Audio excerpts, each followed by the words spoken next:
आणि यावरून खासदार सुप्रिया सुळे आणि वर्षा गायकवाड यांनी काय म्हटलंय ते आपण पाहूया। मला असं वाटतं याची तातडीने एक इन्क्वायरी झाली पाहिजे। मुंबईचे कमिशनर यांनी याची इन्क्वायरी देऊन महाराष्ट्राला आणि मुंबईला सांगितलं पाहिजे की काय नक्की तिथे घडलं, आणि हे जर पोलिसांच्या डोळ्यासमोर हे होत असेल तर हे अतिशय चिंताजनक आहे। याचा मी जाहीर निषेध करते आणि तातडीने गृह मंत्रालयाने ह्याच्यावर ॲक्शन घेतली पाहिजे। प्रश्न असा आहे की तुम्ही हजारो करोडचं ड्रग्स मिळालं, आज आमच्याकडे मी बघते की सर्रासपणे जे आहे मुंबई शहर असेल किंवा महाराष्ट्र असेल किंवा तुम्ही देशभरामध्ये बघा मोठ्या प्रमाणामध्ये अंमली पदार्थाचे विक्री होते। तुम्ही रेव पार्ट्यांना परमिशन कशी देता? आता हा नवीन विषयाने काढला बांगलादेशी, मला कळत नाही होम डिपार्टमेंट करतं काय।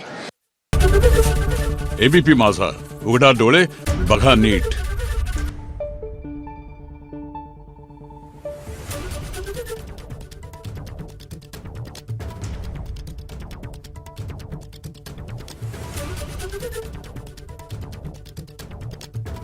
Thank you.